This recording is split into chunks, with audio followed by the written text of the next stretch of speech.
నమస్తే అండి, welcome to పాక్సిద్ధి cookery. నేను నీలిమ. ఈరోజు మునగాకుతో పొడి ఎలా చేసుకోవాలో చూసుకుందాము.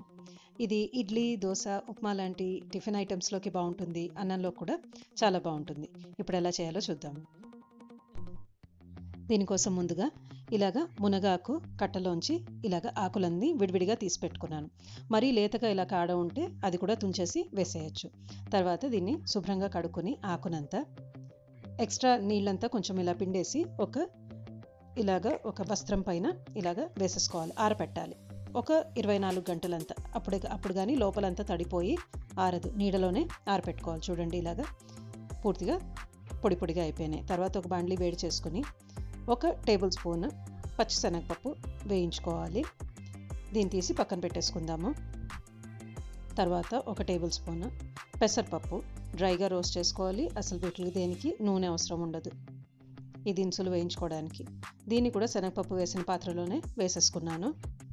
తర్వాత 1 స్పూన్ జీలకర్ర, ఇది కూడా డ్రైగా రోస్ట్ చేసుకోవాలి.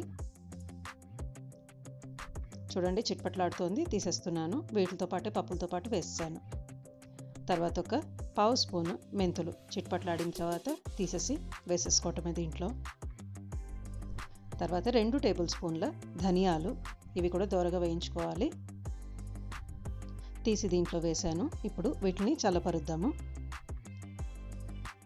తర్వాత 1 స్పూన్ ఆయిల్, చాలా కొద్దిగానే తీసుకోండి, ఎక్కువ తీసుకోవద్దు. 15 నుంచి 18 ఎండుమిరపకాయలు పట్టిన నాకు ముక్కలు చేసి వేసుకొని దోరగా వేయించుకున్నాను. తీసవ పక్కన పెట్టుకుని 2-3 చిన్న చిన్న చింతపండు ముక్కలు, అది ఎలాగూ నూనెగా ఉంది కాబట్టి బాండ్లీ ఇంకా మళ్ళీ విడిగా నూనె వేయకుండా గ్రీజీగా ఉన్న బాండ్లీలోనే వేయించుకొని ఈ ఎండుమిరపకాయ ముక్కలతో పాటు పెట్టేశాను. తర్వాత 1 సగం స్పూను నూనె తీసుకొని ఏవైతే ఎండపెట్టుకున్నామో ఆకులు అవి వేసి కొంచెం దోరగా వేయించుకుందాం. ఎక్కువ నూనె వేయకూడదు, వేసుకుంటే ముద్దగా అయిపోతుంది ఆకు, పొడి పొడిగా రావాలి ఇలాగా. తర్వాత ఇలాగ పప్పులు దినుసులు ఏవైతే మనం వేయించి పెట్టుకున్నామో అవంతా మిక్సీ జార్లో వేసుకొని ఇలాగ ఫైన్గా పొడి చేసి పెట్టుకున్నాను. అది విడిగా ఒక బౌల్లోకి తీసేసుకోవాలి.